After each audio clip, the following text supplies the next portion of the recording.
ಎಲ್ಲರಿಗೂ ನನ್ನ ಯೂಟ್ಯೂಬ್ ಚಾನಲ್ಗೆ ಸ್ವಾಗತ. ಇನ್ನೂ ಯಾರೂ ಕೂಡ ನಮ್ಮ ಚಾನಲ್ಗೆ ಸಬ್ಸ್ಕ್ರೈಬ್ ಆಗಿಲ್ಲ, ಕೂಡಲೇ ಸಬ್ಸ್ಕ್ರೈಬ್ ಆಗಿ ಮತ್ತು ಇದೇ ರೀತಿಯಾದಂಥ ವಸತಿ ಶಾಲೆಗಳಿಗೆ ಸಂಬಂಧಪಟ್ಟಂಥ ಮಾಹಿತಿಗಳಿಗಾಗಿ ನಮ್ಮ ಚಾನಲನ್ನು ವಿಸಿಟ್ ಮಾಡಿ ಅಂತ ಹೇಳ್ತಾ, ಈ ಒಂದು ವಿಡಿಯೋದಲ್ಲಿ ಮೊರಾರ್ಜಿ ದೇಸಾಯಿ ಪ್ರವೇಶ ಪರೀಕ್ಷೆಗೆ ವಿದ್ಯಾರ್ಥಿಗಳು ಏನೆಲ್ಲ ದಾಖಲೆಗಳನ್ನು ಹೊಂದಿರಬೇಕು ಮತ್ತು ಅರ್ಜಿಯನ್ನು ಸಲ್ಲಿಸುವ ಕೊನೆಯ ದಿನಾಂಕ ಮತ್ತು ಪ್ರಾರಂಭ ದಿನಾಂಕ ಮತ್ತು ಪರೀಕ್ಷೆ ಯಾವ ದಿನಾಂಕದಂದು ನಡೆಯುತ್ತದೆ ಮತ್ತು ಈ ಒಂದು ಪರೀಕ್ಷೆಗೆ ಏನೆಲ್ಲ ಸಿಲೆಬಸ್ ಬರುತ್ತೆ ಎನ್ನುವುದರ ಬಗ್ಗೆ ಈ ಒಂದು ವಿಡಿಯೋದಲ್ಲಿ ನಾನು ಮಾಹಿತಿಯನ್ನು ನೀಡ್ತಾ ಇದ್ದೇನೆ.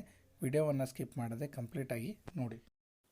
ಹಾಗಿದ್ದರೆ ನಾವಿಲ್ಲಿ ಅರ್ಹತೆಗಳನ್ನು ನೋಡೋದಾದರೆ 2025-26ನೇ ಸಾಲಿನಲ್ಲಿ ಸರ್ಕಾರದಿಂದ ಮಾನ್ಯತೆ ಪಡೆದ ಶಾಲೆಯಲ್ಲಿ ಆ ಮಗು 5ನೇ ತರಗತಿಯಲ್ಲಿ ವ್ಯಾಸಂಗ ಮಾಡ್ತಿರಬೇಕು ಮತ್ತು ಅರ್ಜಿಯನ್ನು ಸಲ್ಲಿಸಲು ಅರ್ಹತೆ ಹೊಂದಿರ್ತಾರೆ. ಮತ್ತು ಅದೇ ರೀತಿಯಾಗಿ ಕರ್ನಾಟಕ ರಾಜ್ಯದ ಕಾಯಂ ನಿವಾಸಿಯಾಗಿರಬೇಕು.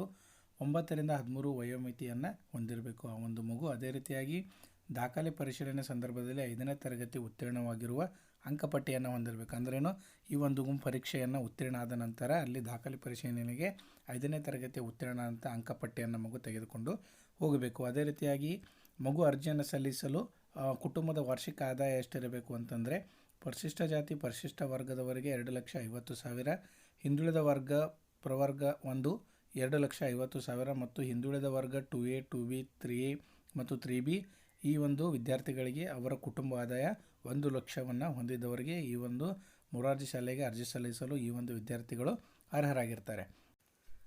ಅರ್ಜಿ ಸಲ್ಲಿಸಲು ಬೇಕಾದಂಥ ದಾಖಲೆಗಳನ್ನು ನೋಡೋದಾದರೆ SATS ID, ಮಗುವಿನ SATS IDಯನ್ನು ತಾವು ಶಾಲೆಯಿಂದ ಪಡೆದುಕೊಳ್ಳಬಹುದು. ಮತ್ತು ಅದೇ ರೀತಿಯಾಗಿ ಇತ್ತೀಚಿನ ಒಂದು ಭಾವಚಿತ್ರ ಅಂದರೆ ಫೋಟೋವನ್ನು ಕೂಡ ಮಗು ಹೊಂದಿರಬೇಕು. ಮತ್ತು ಜಾತಿ ಮತ್ತು ಆದಾಯ ಪ್ರಮಾಣ ಪತ್ರ, ಈಗಾಗಲೇ ಜಾತಿ ಮತ್ತು ಆದಾಯ ಪ್ರಮಾಣ ಪತ್ರವನ್ನು ಒಂದು ಸಲ ಪರಿಶೀಲಿಸಿ ನೋಡಿರಿ. ದಿನಾಂಕ ಮುಗಿದು ಹೋಗಿದ್ದರೆ, ಅವಧಿ ಮುಗಿದು ಹೋಗಿದ್ದರೆ ಅದನ್ನು ಇನ್ನೂ ಸಮಯ ಇದೆ, ಅದನ್ನು ಆದಷ್ಟು ಬೇಗ ಮಾಡಿಸಿಕೊಳ್ಳಿ. ನಿಮಗೇನಾದರೂ ಆ ಒಂದು ಅವಧಿ ಮುಗಿದಿದ್ದರೆ ಅರ್ಜಿ ಸಲ್ಲಿಸಲು ನೀವು ಅರ್ಹರಾಗಿರುವುದಿಲ್ಲ. ಮತ್ತು ಅದೇ ರೀತಿಯಾಗಿ ಆಧಾರ್ ಕಾರ್ಡ್, ರೇಷನ್ ಕಾರ್ಡ್ ಮತ್ತು ಸ್ಥಳೀಯ ಪ್ರಮಾಣ ಪತ್ರಗಳನ್ನು ತಾವು ಹೊಂದಿರಬೇಕು. ವಿಶೇಷ ವರ್ಗಗಳಿಗೆ ಸಂಬಂಧಿಸಿದ ಪ್ರಮಾಣ ಪತ್ರಗಳನ್ನು ಮಗುಗೇನಾದರೂ ಅದು ಅಪ್ಲೈ ಆದರೆ ಮಾತ್ರ ಈ ಒಂದು ಪ್ರಮಾಣ ಪತ್ರವನ್ನು ಕೂಡ ಮಗು ಹೊಂದಿರಬೇಕು. ಮತ್ತು ಅದೇ ರೀತಿಯಾಗಿ ಅರ್ಜಿ ಸಲ್ಲಿಸಲು ಇರುವಂಥ ಪ್ರಾರಂಭ ದಿನಾಂಕ ಅಂತಂದರೆ 10/1/2026, ಇದೇ ತಿಂಗಳು 10ನೇ ತಾರೀಕಿಂದ ಈ ಒಂದು ಅರ್ಜಿ ಸಲ್ಲಿಸಲು ದಿನಾಂಕ ಪ್ರಾರಂಭವಾಗ್ತದೆ. ಮತ್ತು ಅರ್ಜಿ ಸಲ್ಲಿಸಲು ಕೊನೆಯ ದಿನಾಂಕ 25/1/2026. ಮತ್ತು ಪ್ರವೇಶ ಪರೀಕ್ಷೆ ಅಂದರೆ ಈ ಒಂದು ಪರೀಕ್ಷೆ ಯಾವಾಗ ನಡೀತದೆ ಅಂತಂದರೆ 1/3/2026 ಅಂದರೆ ಮಾರ್ಚ್ನಲ್ಲಿ 1ನೇ ತಾರೀಕಿಗೆ ಈ ಒಂದು ಪರೀಕ್ಷೆ ಏನಪ್ಪ ಅಂತಂದರೆ ನಡೀತದೆ. ಇಷ್ಟೆಲ್ಲ ದಾಖಲೆಗಳನ್ನು ನೀವು ಒಂದು ಸಲ ಪರಿಶೀಲನೆ ಮಾಡಿಕೊಂಡು ಮಗುವಿನ ಅರ್ಜಿಯನ್ನು ಏನು ಮಾಡಬೇಕು, ಸಂಬಂಧಪಟ್ಟಂಥ ಶಾಲೆಗೆ ಸಲ್ಲಿಸಿ ಅಂತ ಹೇಳ್ತಾ, ಹಾಗಿದ್ದರೆ ಮೊರಾರ್ಜಿ ದೇಸಾಯಿ ಎಂಟ್ರೆನ್ಸ್ ಎಕ್ಸಾಮ್ಗೆ ಏನೆಲ್ಲ ಸಿಲೆಬಸ್ ಬರುತ್ತೆ ಅಂತ ನೋಡೋದಾದರೆ, ಒಟ್ಟು ಕ್ವಶನ್ ಪೇಪರ್ 100 ಅಂಕದ್ದಾಗಿರುತ್ತೆ ಮತ್ತು ಅದು MCQ ಕ್ವಶನ್ ಮಾದರಿಯಾಗಿರುತ್ತೆ. ಅಂದರೆ ಒಂದು ಪ್ರಶ್ನೆಗೆ 4 ಆಯ್ಕೆಗಳನ್ನು ಕೊಟ್ಟಿರ್ತಾರೆ. ಆ ಒಂದು ಮಗು ಸರಿಯಾದ ಆಯ್ಕೆಯನ್ನು ಆರಿಸಿ ತಾವಲ್ಲಿ OMR ಶೀಟ್ನಲ್ಲಿ ಶೇಡನ್ನು ಮಾಡಬೇಕು.